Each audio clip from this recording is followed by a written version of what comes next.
bersumpah akan bertindak ganas dan menuntut nyawa mereka yang melalui jeram pelagus.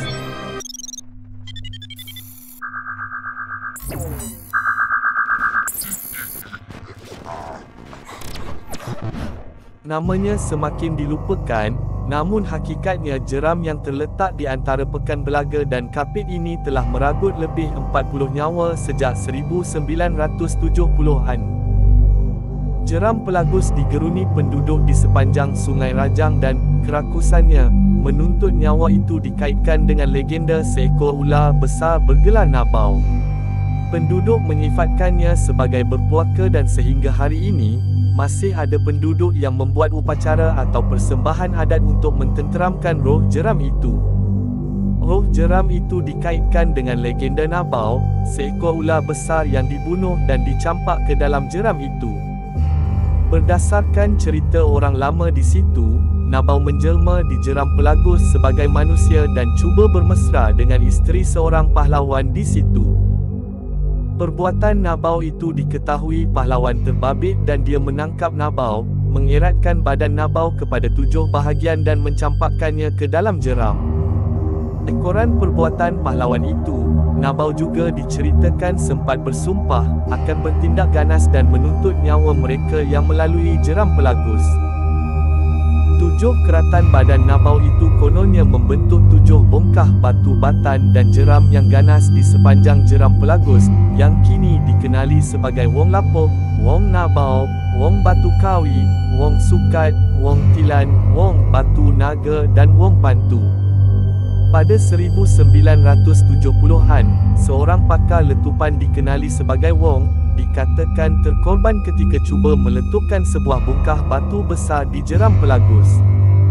Berikutan itu, semua pangkal nama 7 kawasan berbahaya di jeram pelagus diberi nama Wong, bagi memperingati pakar bahan letupan berkenaan yang terkorban ketika operasi meletupkan batu di jeram itu.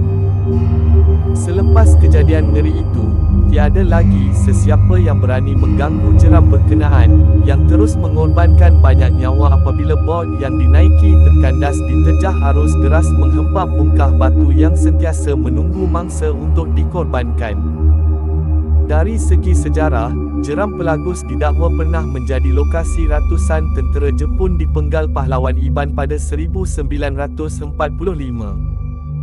Tentera Jepun berkenaan dikatakan ditawan sekumpulan pahlawan Iban ketika mereka berundur dari kawasan tengah Sarawak selepas kalah dalam Perang Dunia Kedua.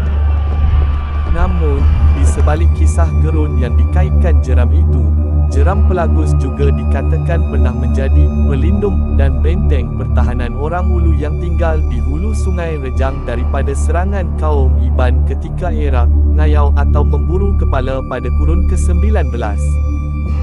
Jeram berkenaan menyukarkan pergerakan pemburu kepala ke hulu sungai sekaligus menyelamatkan orang Ulu daripada menjadi mangsa ngayau. Penduduk Belaga, Hasbi Awang Radin, 45, berkata selepas 38 tahun, kerja meletup bongkah batu yang menyempitkan laluan bot di kawasan jeram pelagus di Sungai Rejang, di sini, berjaya dilakukan sekaligus menyebabkan korban jeram pelagus semakin berkurangan. Kerja letupan batu itu, katanya, dilakukan bagi memastikan perjalanan bot sama ada penumpang atau barang di kawasan itu lebih selamat. Ia dijalankan menerusi peruntukan kerajaan negeri sebanyak 9 juta ringgit. Beliau berkata, projek itu adalah yang pertama dilaksanakan di negara ini. Ia dilakukan demi keselamatan sistem pengangkutan air kerana ia satu-satunya laluan untuk ke kawasan rumah panjang masyarakat Iban, Kejaman, Lahanan, Punan dan Kayan selain Belaga dan Bakun di hulu Sungai Rejang dari Pekan Kapit dan Sibu, katanya. Jarak yang paling berbahaya di jeram pelagus dianggarkan sepanjang 15 km kerana batu berkenaan berada pada kedalaman kurang 5 meter. Selain batu di dasar sungai, batu di kiri dan kanan tebing sungai juga membahayakan perjalanan bot kerana ia menyempitkan laluan. Beliau berkata, hari ini, Tidak ramai lagi penduduk Belaga menggunakan laluan sungai melintasi jeram Pelagus, berikutan sudah ada kemudahan jalan raya yang dibina Angkatan Tentera Malaysia (ATM) melalui program Jiwa Murni, menghubungkan Jalan Bakun terus ke Bintulu.